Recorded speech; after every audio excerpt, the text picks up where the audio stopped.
नमस्कार दोस्तों, बात करते हैं सेल की। 9.5% से ज़्यादा की गिरावट और भारी मात्रा में यहाँ पर डंपिंग की गई है। स्टॉक ऑलरेडी आपका क्रैश मार्केट में है। आप और सेल में अगर आपने ऑलरेडी बाय किया था रिसेंटली तो आप बहुत ज़्यादा लॉस में तो नहीं हो, बट यस अगर आपने कुछ दिनों पहले बाय किया था आप काफ़ी लॉस में हो। बात करेंगे इस वीडियो में कि बाजार लगातार करेक्शन मोड में है, क्रैश हुआ है आज के दिन में मार्केट आपका।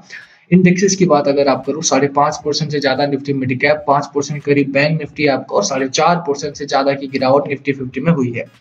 आज के दिन की अगर आप बात करते हो तो एडवांसेस में एक भी स्टॉक नहीं है, डिक्लाइंस में 50 स्टॉक है। तो आपको मानना पड़ेगा कि मार्केट ब्लीडिंग स्टेट में है और ऐसे में आपको करना क्या है, बात करेंगे इस वीडियो में। प्रॉब्लम्स है मार्केट में, ये बात से आप डिनाई नहीं कर सकते और मैंने आपको पहले भी बोला है कि you can not deny the fact that Russian Ukraine का जो युद्ध होने वाला है, वॉर होने वाला है, उसका एक डीप इम्पैक्ट इंडियन मार्केट पर पड़ेगा। और ऐसा नहीं है कि Indian market is the only market जहां पर आपको गिरावट देखने को मिल रही, नहीं। अमेरिकी बाजार से लेकर के European market, Asian market, Hong Kong का मार्केट अगर आप देखो स्पेसिफिकली, गिरावट वहां पर भी है। यही नहीं, अगर आप स्टॉक मार्केट को छोड़ भी दो, बॉन्ड मार्केट में एंट्री करो आप, तो वहां पर जो नंबर्स दिखाई देते हैं वो साफ बताते हैं कि स्टॉक मार्केट से भरोसा उठ रहा है लोगों का इस समय पे, क्योंकि पैनिक है, खरीदारी यहाँ पर नहीं है। और एक बड़ी चीज ये भी है, चलो बाद में बात करेंगे उसके बारे में, बट यस यहाँ पर अगर अपन सेल के बारे में चर्चा करेंगे कि क्या लॉस हुआ है और लॉस तगड़ा है, क्योंकि बहुत सारे स्टॉक है, बहुत सारे लोग हैं जहाँ जिन्होंने अपर साइड पर बाय किया है, जिन्होंने होल्ड किया है। राकेश झुनझुनवाला साहब अगर आप बात करो 128 125 के आसपास की उनकी बाइंग हुआ करती है, 1% का स्टेक उस कंपनी में है, तो उनका क्या डिसीजन होगा। तो अपन इस वीडियो में बात करेंगे। देखो सिंपल है कि सेल में अगर आपने खरीदारी कर रखी है, लॉस है, क्या करना है, खरीदारी करें, फ्रेश बाइंग करें, एवरेज करें, होल्ड करें या निकल जाएं। चलिए स्टार्ट करते हैं इस वीडियो को, बट उससे पहले अगर आप चैनल पर नए हो तो प्लीज चैनल को सब्सक्राइब कर दो and hit the bell icon ताकि आपको नोटिफिकेशन मिल सके। चलिए स्टार्ट करते हैं। First of all daily chart दिखा देता हूं मैं आपको कि डेली चार्ट क्या कहता है। गैप डाउन ओपनिंग और उसके बाद लगातार गिरावट। अच्छी चीज ये है कि स्टॉक आपका ऑलरेडी ओवरसोल्ड जोन में आ चुका है, तो यहाँ से बहुत ज्यादा गिरावट की मैं उम्मीद नहीं कर रहा हूँ। हो सकता है मे बी अगर रशिया यूक्रेन को इन्वेजन जो है वो बढ़ता है, क्योंकि अभी भी अगर आप देखो तो रशियन शेलिंग की वजह से 7 लोग मारे गए हैं यूक्रेन में। युद्ध फाइनलाइज हो चुका है, बहुत रोकने की कोशिश की गई बट नहीं रुका गया किसी पे भी, चाहे वो यूएस हो चाहे वो इंडियन मार्केट हो, इंडियन जो डिप्लोमेट्स हैं उनकी वजह से हो, पर युद्ध हो चुका है। तो अब इसको रोकने के लिए यूक्रेन ने जो नई खबर है, जो अगली खबर है हमारे सामने, जो आज की न्यूज है वो ये कि यूक्रेन ने इंडिया की हेल्प मांगी है। कैजुअलिटी बढ़ेंगी, कैजुअलिटी और भी बढ़ेंगी। इस समय अगर आप बात करो तो यूक्रेन के 7 सैनिक मारे गए हैं, 7 सोल्जर्स आर डेड, क्योंकि रशियन शेलिंग हुई है वहां पे। अभी यूक्रेन ने एटलीस्ट रिटेलिएट नहीं किया है। प्रॉब्लम्स है मार्केट में और वो प्रॉब्लम्स आने वाले दिनों में और बढ़ सकते हैं, ये ध्यान रखना है आपको। तो करना क्या भी है, पहली खबर तो यही है कि रशिया यूक्रेन का युद्ध अभी एक तरफा है, पहले भी एक तरफा ही था, यूक्रेन ने रिटेलिएशन नहीं दिखाया कोई भी अपना। तो अगर दो तरफा हो जाता है तो क्या प्रॉब्लम आएगी, उसके बारे में बात हो यहाँ पे। दूसरा यह है कि ऑयल मार्केट आपका $100 पर बैरल क्रॉस कर चुका है, 2014 के बाद सबसे हाईएस्ट नंबर पर है आपका। इस समय अगर आप बात करो 2014 में $100 पर बैरल के आसपास था, उसके बाद अब यहाँ पे सबसे ऊंचाई पर पहुंचा है।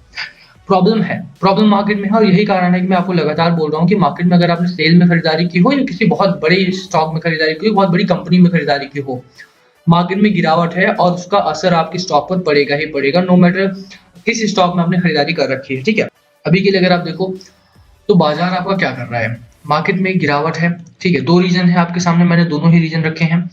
ऑयल हो गया $100 पर बैरल के पास पहुंच चुका है, रशिया यूक्रेन का युद्ध हो रखा है, दोनों की वजह से महंगाई बढ़ेगी। आप जानते हो वॉर होगा तो फिर इन्फ्लेशन तो बढ़ेगा ही बढ़ेगा। साथ में अगर आप बात करो ऑयल की तो इसकी वजह से इन्फ्लेशन और बढ़ेगा। नीति आयोग ने ऑलरेडी बोला था कि भैया अगर ऑयल में 10% के आसपास का इंक्रीज होता है प्राइसेस में, तो उसका 1% जो होगा, 1% आपका डब्ल्यूपीआई इन्फ्लेशन बढ़ जाएगा। डब्ल्यूपीआई इन्फ्लेशन ऑलरेडी 14.5% के करीब था। ठीक है, तो प्रॉब्लम्स मार्केट में हैं और ये प्रॉब्लम्स इलेक्शन की वजह से कहीं ना कहीं आपको दिखाई नहीं दे रही जमीनी तौर पर इन्फ्लेशन की, कम से कम, तो वो अलग बात है, बट आप इग्नोर नहीं कर सकते हो। You can not ignore the fact that we are in a middle of war and हम यहाँ पे सिर्फ लड़ाई इस रशिया यूक्रेन की बात नहीं कर रहे हैं, हम लड़ाई की बात कर रहे हैं यहाँ पे महंगाई से भी।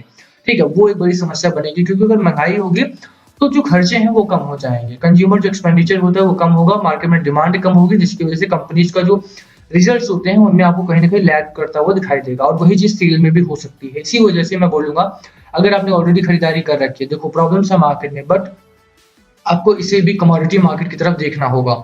ठीक है, क्योंकि इस समय गिरावट है तो इस समय बहुत पैनिक में डिसीजन नहीं लेना है, बंद करो, मतलब अपनी पोर्टफोलियो को क्लोज करके रखो।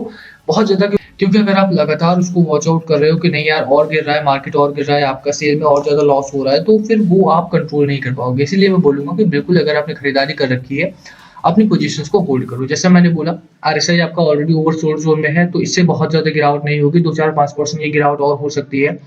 अगर यूक्रेन रिटेलिएट करता है, मतलब अभी रात-वात को और सुबह खबर आती है कि नहीं यार ज़्यादा लोग मारे गए हैं, प्रॉब्लम्स बढ़ सकती हैं और ज़्यादा गिरावट हो सकती है। बट अगर चीज़ें सँभलती हैं थोड़ी भी, तो यहाँ से एक रिकवरी पैटर्न आपका बनेगा।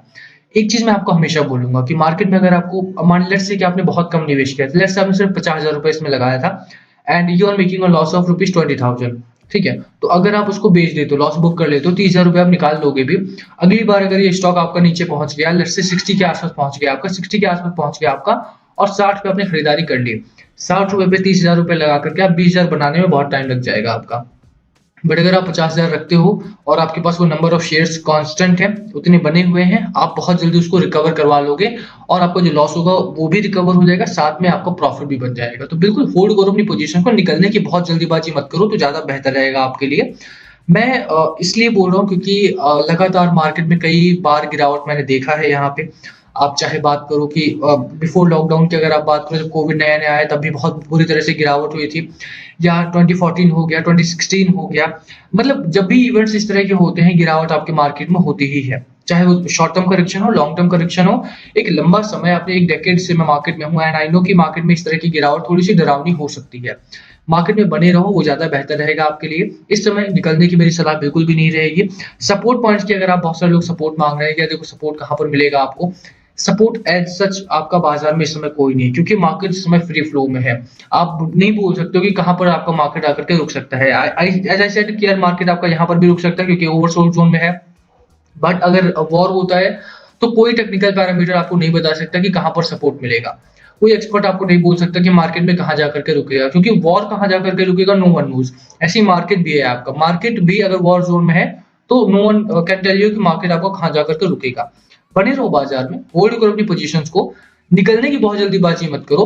रीज़न 2 है उसके पीछे निकलने ना निकलने के क्योंकि सेल में मुझे लगता है कि एक अच्छी खरीदारी कर रखी है राकेश झुनझुनवाला साहब ने भी। जिस तरह से रिसेंटली एमके ग्लोबल का देख लो या फिर सेंट्रम ब्रोकिंग का देखो, उन लोगों ने जिस तरह से टारगेट्स बढ़ाए हैं अपने सेल में, मुझे लगता है कि यहाँ से एक अच्छी खासी खरीदारी हुई है और लोग अपनी जिस तरह से गिरावट हो रही है, लगातार इसमें अपनी शेयर होल्डिंग को बढ़ा भी रहे हैं। बने रहो बाज़ार में। फंडामेंटल्स की जहाँ तक बात रही, देखो फंडामेंटल्स आपके ठीक हैं। अगर कंपनी लॉस मेकिंग होती तो आई वुड हैव सेड कि ठीक है यार निकल जाओ क्योंकि लॉस मेकिंग ऑलरेडी है और बाजार में गिरावट हो रही है तो उसका ज़्यादा असर पड़ेगा और ज़्यादा लॉस होगा कंपनी में, बट ऐसा है नहीं। अगर आप देखते हो तो 1443 करोड़ के आसपास का यहाँ पर नेट प्रॉफिट हुआ था। ईयर ऑन ईयर कंपैरिजन करते हो तो काफ़ी ठीक है। क्वार्टर ऑन क्वार्टर थोड़ी गिरावट ज़रूर हुई थी but it's a profit making company, वो बड़ी बात है आपके लिए। मार्जिन अभी भी 13.5% के आसपास का है।